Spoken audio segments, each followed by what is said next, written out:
Focus TV international breaking নিউজে আপনাদেরকে স্বাগতম। আসুন জেনে নেই আজকের প্রধান প্রধান সংবাদ শিরোনামগুলো। তুরস্কে বিধ্বস্ত হল রাশিয়ার তৈরি গোয়েন্দা নজরদারি ড্রোন। মেক্সিকোর রাজধানী মেক্সিকো সিটিতে একজন পাইলট বিমান উড্ডয়ন করতে অস্বীকৃতি জানিয়ে নিজেকে বিমানের ককপিটে আটকে রেখেছেন। তিনি দাবি করেন তিনি বেতন বকেয়া থাকার প্রতিবাদ করছেন। জানুয়ারিতে রোহিঙ্গা গণহত্যার শুনানি করবে জাতিসংঘের শীর্ষ আদালত।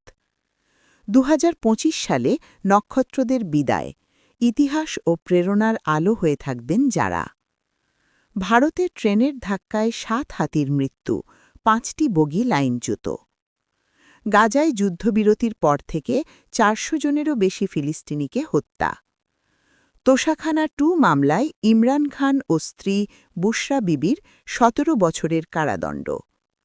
তাইওয়ানে মেট্রো স্টেশনের কাছে ছুরি হামলায় নিহত ৩, আহত ১১।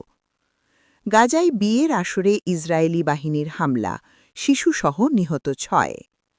সিরিয়ায় আইএসের ডেরায় যুক্তরাষ্ট্রের অপারেশন হকিয়ে শুরু। পাকিস্তানে শক্তিশালী গাড়িবোমা হামলা, বন্দুকযুদ্ধ, নিহত ৪। ইউক্রেনে রাশিয়ার ভয়াবহ ক্ষেপণাস্ত্র হামলা, নারী শিশুসহ নিহত ৭।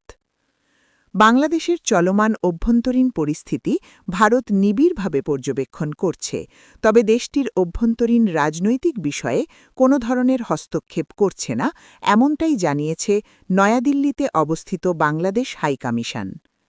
বিশিষ্ট তরুণ নেতা শরীফ ওসমান হাদির মৃত্যুর পর দেশজুড়ে ব্যাপক বিক্ষোভ চলছে, বিশেষ করে রাজধানী ঢাকায়।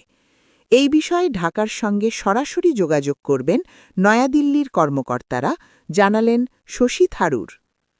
এই ছিল আজকের প্রধান প্রধান আন্তর্জাতিক সংবাদ শিরোনাম। আমাদের পরবর্তী সংবাদ দেখার জন্য ফোকাস টিভির সাথে থাকুন। ধন্যবাদ।